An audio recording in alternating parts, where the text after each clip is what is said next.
Guys, welcome back to my channel news থেকে আমি কইলাম চলেছি তোমাদের সাথে একটা নতুন ভিডিও শেয়ার করতে।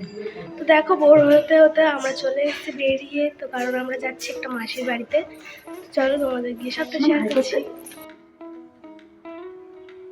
তো দেখো গাইস, এখন আমরা রয়েছি শাসন স্টেশনে। তো দেখো চারিদিকটা কতটা অন্ধকার। এখন বাজে হচ্ছে 4টে, আর আমরা বাড়ি থেকে বেরিয়েছি 3:30টার সময়। তো এখন বাজে 4টে, আর এখন স্টেশনে শুধু কয়েকজন লোক রয়েছে, মানে যারা ওই সবজি টেনে হচ্ছে কিনা যায় না, তো তারা হচ্ছে কিনা রয়েছে এখন। আর এটা হচ্ছে শাসন স্টেশনেতে, আর এখন আমরা হচ্ছে কিনা ওয়েট করব ট্রেনের জন্য, আর তারপর হচ্ছে কিনা আমরা যাব। তো আমরা যাব অ্যাকচুয়ালি হচ্ছে জয়নগর থেকে নেমে অনেকটা যেতে হয়। তো এখন আমাদের ট্রেন চলে এসছে ফাইনালি, তারপরে আমরা হচ্ছে কিনা উঠে যাব ট্রেনেতে। তারপরে এখান থেকে 20 মিনিট মতো টাইম লাগে, বেশিক্ষণ সময় লাগে না। আর দেখো আমরা ফাইনালি চলে এসেছি। আমরা এখন বসে পড়েছি গাড়িতে, কারণ এটা গাড়িতে করে যেতে হয়, তো অনেকটাই টাইম লাগে গাড়িতে করে যেতে, 1 ঘন্টা মতো। আর এখনকার সময়টা দেখো, এখন তাও হালকা হালকা আলো ফুটেছে রাস্তাতে, মানে একটু ভোর ভোর লাগছে। আর এখন আমরা ফাইনালি চলে এসেছি, নেমে গিয়েছি গাড়ি থেকে। আর তারপরে দেখো আমার বোন কী করছে, আমার বোনের দিকে ক্যামেরা ঘুরিয়েছি।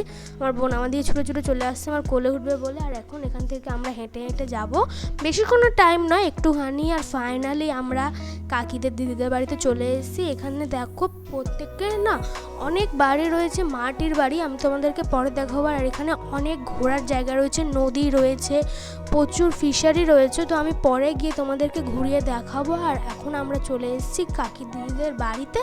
এটা হচ্ছে মাসিদের বাড়ি, আর এটা হচ্ছে কাকির মা আর কাকির বাবা। আর ওখানে যেটা দাঁড়িয়ে উনি হচ্ছে কাকির মানে জামাইবু, মানে মেসো। তো কাকিদের মানে মাসিদের বাড়িটা দেখো পুরো এখনও মাটির রাস্তা। মন্দিরটা খুব সুন্দর মাসিদের, পরে তোমাদেরকে দেখাবো। তো চলো এখন আমরা হচ্ছে এখানে একটু ফ্রেশ হয়ে খাওয়া দাওয়া করে নিই। তো তারপরে আমরা যাব অ্যাকচুয়ালি যেই কারণে এসছি পুজোর জন্য। তো তারপরে আমরা যাব হচ্ছে পুজোতে। A few moments later. তো তোমাদেরকে আমি বলেছিলাম যে আমরা চলে এসেছি। তো এখন আমরা যাব হচ্ছে কিনা পুজোর ওখানে। আর এটা হচ্ছে একটা মন্দির, মানে এটা এখানে বনবিমার যে পুজোটা হয় না শীতলা মাস, সেরকম। তো কোনো মন্দির নেই, মন্দিরের এখানে শুধু কয়েকটা গাছ আছে, সেটাতেই পুজো হয়। তো তারপরে হচ্ছে কিনা আমরা এখানে দেখো, এখানে হচ্ছে কিনা প্রথমে গন্ডি হচ্ছিল, কত লোক গন্ডি দিয়েছে, প্রায় 150 লোক গন্ডি দিয়েছে। তারপরে এখানে হচ্ছিল ধুনো জ্বালানো, একসাথে যখন ধুনোগুলো জ্বালানো হচ্ছিল না, বিভৎস লাগছিল দেখতে। আর পুরো চারিদিকে ধোঁয়ায় ধোঁয়া হয়ে গিয়েছিল। আর তারপরে হচ্ছে কিনা এখানে হরিণুটের বাতাসা দিয়ে নিয়ে ওই ঘুরিয়ে ঘুরিয়ে গান করে নাচ হচ্ছিল। কতটা বাতাসা দিয়েছিল না, 1 কুইন্টাল মানে 100 কেজির বেশি বাতাসা হরিণ দিয়েছে। তো তারপরে আমরা এখান থেকে বেরিয়ে যাচ্ছি প্রসাদকে, তোমাদের সাথে পরে দেখা হবে।